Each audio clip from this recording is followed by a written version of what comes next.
અને 2005 પછી ત્રીજું બાળક છે એના માટેનો અમે પુરાવો એનું મમતા કાર્ડ કે જે એક આરોગ્ય કેન્દ્રની અંદર જ્યારે કોઈ પણ સ્ત્રી છે એ પ્રેગ્નેન્ટ હોય તો એને સારવાર કરવા માટે કે જે કાંઈ પણ જરૂર હતી એ મમતા કાર્ડની અંદર રેકર્ડની અંદર દિયા અજયભાઈ વાઘેલા બોલે છે અને એ મમતા કાર્ડ છે અમે નામદાર અમે ચૂંટણી અધિકારીને રજૂ કર્યું છે કે ભાઈ આને 3 બાળક છે અને ભારત સરકારના 2005ના નિયમ મુજબ ત્રીજું બાળક હોય એટલે એનું ફોર્મ રદ કરવું પડે। અમે ચૂંટણી અધિકારીને તમામ આધાર પુરાવા સાથે આપેલ છે કે આનું ફોર્મ રદ કરવા અમે માંગણી। શીતલબેન વાઘેલાના જે ઉમેદવારી પત્રક ભર્યું છે એમાં જરૂરી આધારો પુરાવા રજૂ કરેલા છે અને યોગ્ય રૂપે રજૂ કરવામાં આવેલું છે, એમાં કોઈ બેદરકારી કે કોઈ ભૂલ નથી।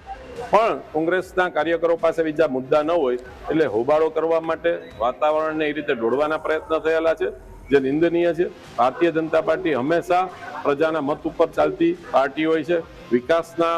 રસ્તા ઉપર ચાલતી હોય છે અને ભારતીય જનતા પાર્ટી ક્યારેય રાજકારણ કરતી નથી હોતી, રાજનીતિ